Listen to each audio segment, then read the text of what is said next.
подир век родове български са от моята майчина град сила и камътнина засуквали и съм ги за живот благославяла. Аз, Родопа, люлката им, крепостта им, свободата им. Личен сред родовете е Буковският, дето дънерът му пусна бой в Беден, да сътвори една от моите дивни и страшни легенди.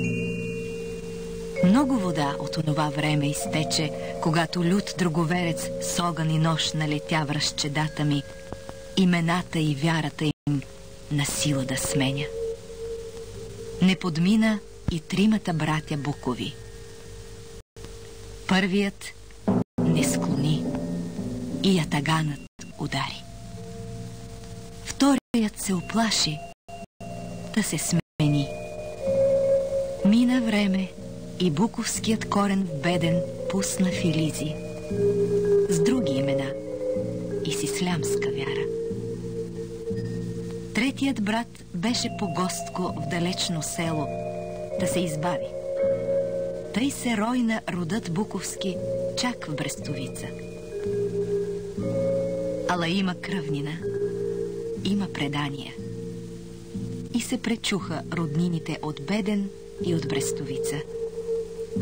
Да ги проводих аз, Родопа, беденци от върха в равнината, да се подрагуват с братята си от Брестовица. И гледах от високото радостта на децата си. Намериха се, най-после са заедно. От тяхната първа среща нова обич гнездеше в сърцето ми.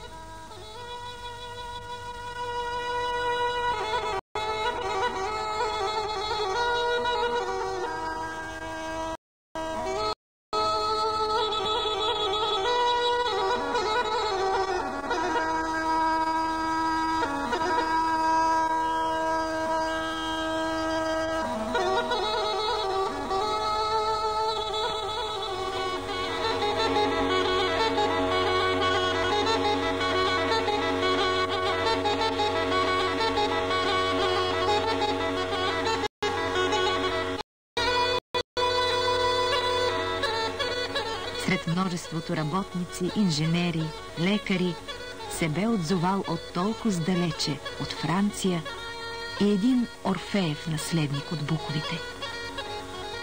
За пианиста Юрий Буков светът говори. Сега той говореше със своите.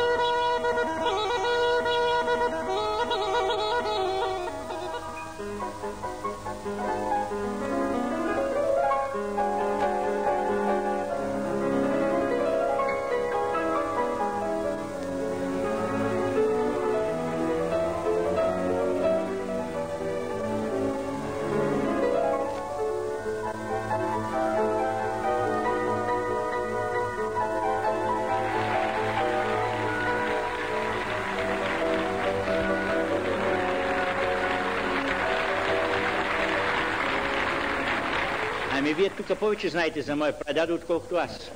Аз дойдох тук, аз да науча за моя прададо. Не, чакайте да не бъркам. Дядо ми е бил доброволец от сръбско-българската война. И ако се не лъжа, се уволнил като фелдфебел. Като фелдфебел и доброволец сина му, значи моя баща Георги Буков, е могъл да влезе в военното училище, като юнкер. И тъй като завършил военното училище като кадет, фактически, като кадет с пълен успех, мисля, че е бил един от първите, е бил пратен като стипендиант да следва военно-инженерна академия в Кронштадт до сегашния Ленинград. Там се формираха военно-морски инженери. Там е останал до Първата световна война, 15-та година се е върнал и е поел, мисля, тук взел е длъжност като мичман на някаква си миноноска, не помня, Дръзки ли беше или нещо подобно.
Никога не очаквах, че срещата ми с рода от Брестовица, както и с частта от рода от село Беден, ще протече толкова трогателно и пред една такава задушевна атмосфера.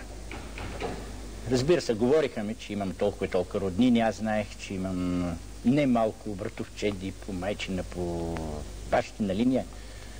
Но когато видях тази пълна зала с буховски тип, мога да кажа, тия всички мъже, които си носят фабричната марка или жени с фабрична марка на Буков, си почувствах и знаеш какво значи да принадлежиш към едно голямо разклонено дърво с дълбоки корени в родната земя.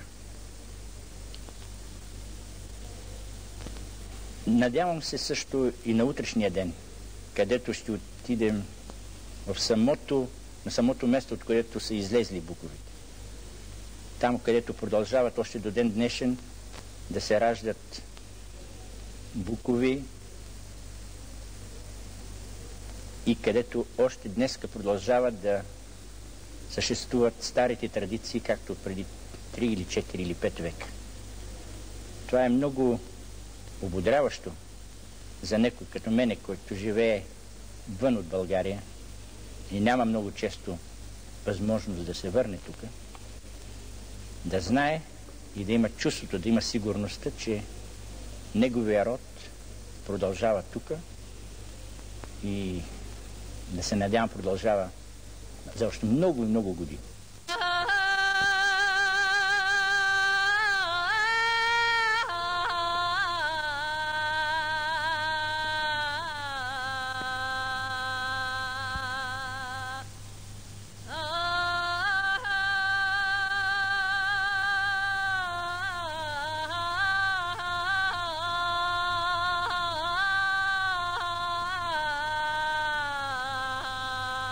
Все тъй гледах аз, Родопа, с майчиния си поглед, пък отведнъж ми се прииска да ги сбера, както някога в скута си, горе в Беден всичките. Заедно с буковци исках да дойдат там всичките родове, дето са се оттука роили.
Веселих се аз, Родопа, веселих се с предвечното прабългарско или още тракийско